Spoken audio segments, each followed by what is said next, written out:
Welcome to the Make Sense with Dr. JC podcast.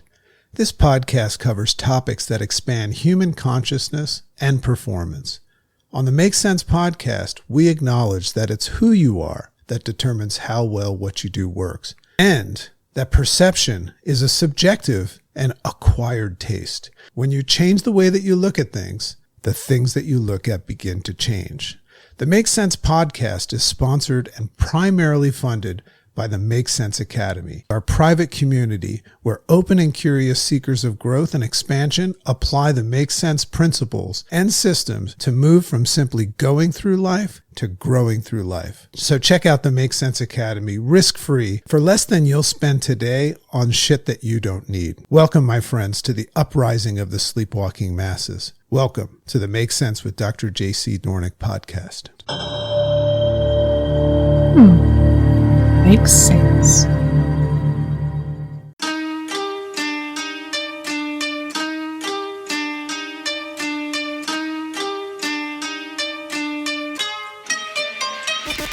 Great morning, world! Welcome to the Rise Up with Dragon podcast with your host, Dragon!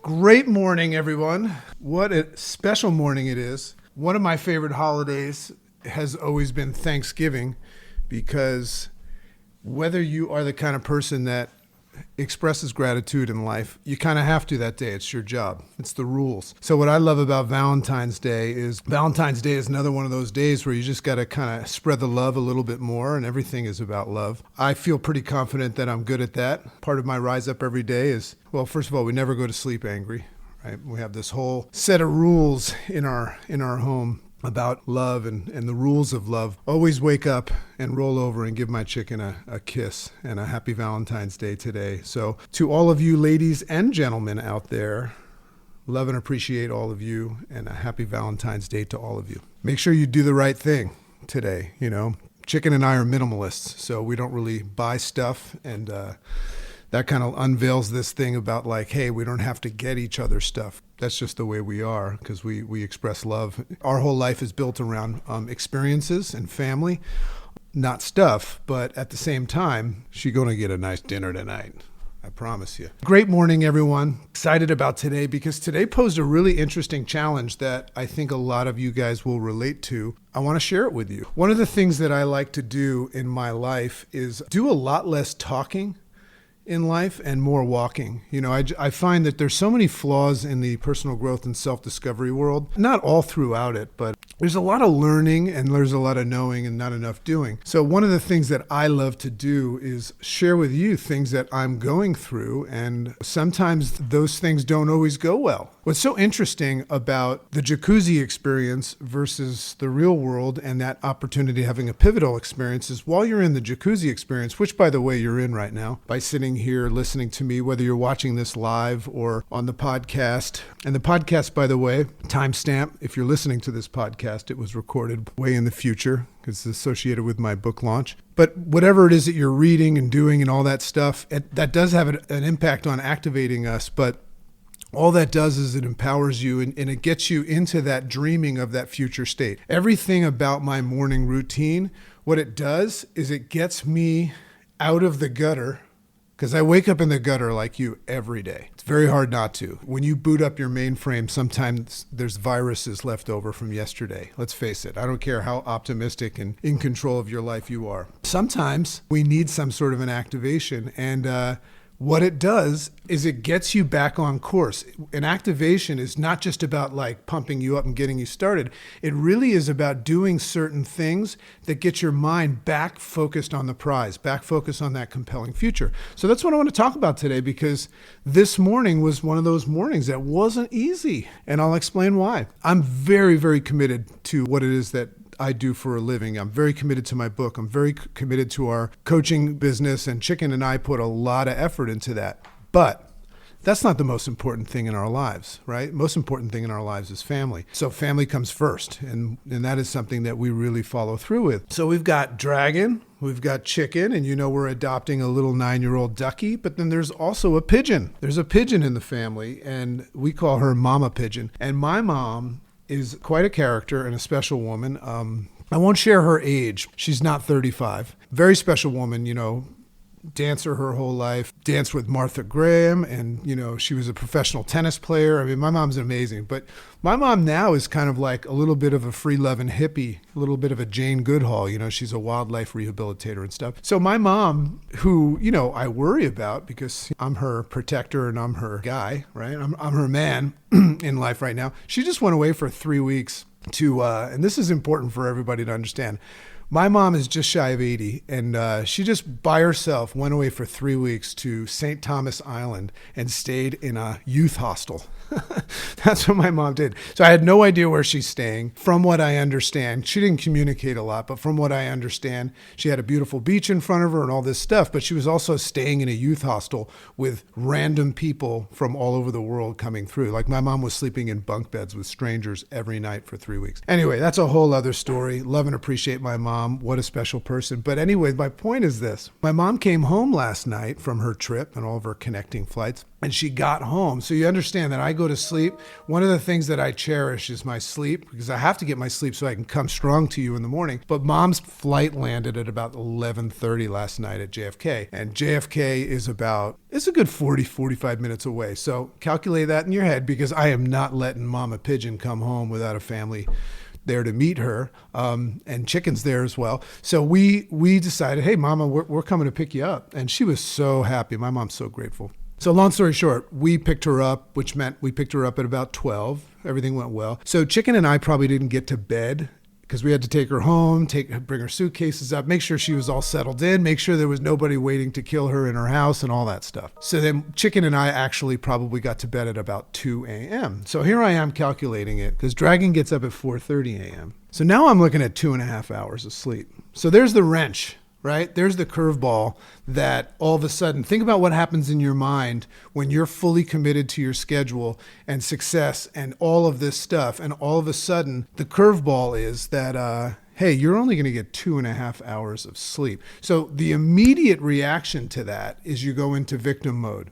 Think about this, because every one of you is going to get a curveball today. You might be relating to this because you might have a curveball outside of that. But the curveball comes, and the first instinct that you have in your brain is what you're not going to do now because of the curveball. Great quote here today. If you are under something, you ain't getting over it, right? So all of a sudden I was a victim and I was under this circumstance that I was only going to get 2.5 hours of sleep last night. So I ran through all of this program in my head and I said, okay, you got to get your act together, JC, because you do your rise up in the morning and people like listening to that. And then I don't know if any of you that listen to the podcast or are watching the Facebook Live, right after that, I'm going to speak for 2 hours to, some amazing growing thought leaders, in our morning, what we call 120 huddle. So I got to get my act together. So it's not just about me getting sleep. It's about me activating things. So, I caught myself in that drift right there. I was about to just bail. I was about to just send out some sort of message and say, I can't do it. So I was under something. It's very hard to make decisions in life when your head is in the mouth of a lion, right? So what I did is I decided, okay, so I have to pick apart my rise up in the morning, which has to do with how I wake up and I read and I journal and I go through this comfortable hour of just filling my head up with personal growth, and I write and I go through all these activities, and then I go to the gym. So it's interesting because today I had to pick apart my rise up because I had to get at least 4 hours of sleep. That's what I've figured out, in times of I like to get 7, but in times of disorder, it's you got to put your fatigues on and army boots on. Because I made a decision. I said I'm going to follow through with my commitments because that's what I like to see when I look in the mirror. I got up and I just picked and I said, okay, I'm going to have a quick little cup of coffee. Ironically, I have coffee in my Guinness mug. So I had my cup of coffee because I just, that was one of the things I chose. I drank a ton of water, and then I skipped my reading, which I'm addicted to. I love to read in the morning and get my mind in the right place, and then I love to write. So I skipped those two things and I just went to the gym. So when I walked into the gym today, I was a hot mess. It's funny because there's this woman that rides Peloton next to me, and she was there and she was already in it, and she's looking at me like, are you okay? Because I was coming in later than I normally do. That was kind of a funny moment. But anyway, my point is that I got on the bike and I just muscled through it, and boom, it happened. I got activated. And what happened during that ride is I started to sweat, and I started to get, it wasn't easy, but I started to sweat and I started to get my body activated, and boom, there I was again, living in the future once again. And the only other aspect of my morning that I can't get rid of. And the reason why I'm sharing this with you, everybody, is first of all, you should have a morning routine. When my book comes out, I explain my whole routine, but you don't need to read the book to have a morning routine. You should have a structure where you get up and attack the day. And it starts for me with gratitude. And then, and also it's Valentine's Day. So the two things that I chose to activate my day today was as soon as I woke up and I went from unconscious to conscious, and this is a big moment for all of you, because that first thought in my head, it was interesting. I actually was somehow coherent enough to understand what was happening to me in that moment. I woke up and I had all these negative thoughts in my head. And the first thing I did with those thoughts before I got up to just do the coffee in the gym, and you can tell how I'm talking. This is not somebody that is not ready for the day. So the first thing I did was I identified that I was drifting. And then I also identified that the negative thoughts in my head were connected to things that were completely out of my control. That was a huge step this morning. So if you are listening to this or watching this and you're still in a little bit of a funk, right? I promise you, if you analyze your funk right now, it's connected directly. It is not a distant cousin. It's like a brother or a sister or a wife or a husband to something that's out of your control. So I identified that and I said, well, that's silly. I'm not in control of that. I'm going to focus on what I'm in control of. And I got up and I gave thanks. The first thing I did is I started to give thanks. And you know what thanks does? Gratitude, it's the super highway from going from yesterday to today. So as soon as you get into gratitude, you can't be thankful for yesterday. You can only be in a state of gratitude for what you have, right? The only thing that gratitude connects me to in the future is the potential for it. But right here in this present moment, when I look at what I have and what's in my control, everything is perfect. So I do that. I get my water in, I have my cup of coffee, I go to the gym, and I swear to God, I walked out of that gym, and if I had a cape on, I could have taken off and flown. Right? That's why I shared this with you today, is because if you don't get activated in the morning, what happens is the morning runs you. The day runs you rather than you win the morning and run the day. Take that for what it's worth for you.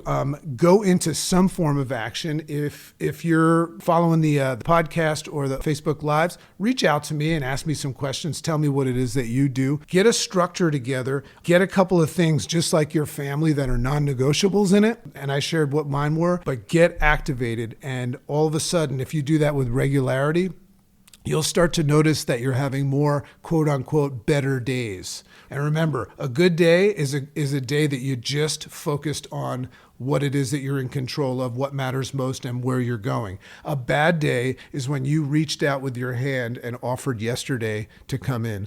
When you opened up the door to the things that really, really don't matter, but also are out of your control. Take this with you today in closing for this great morning.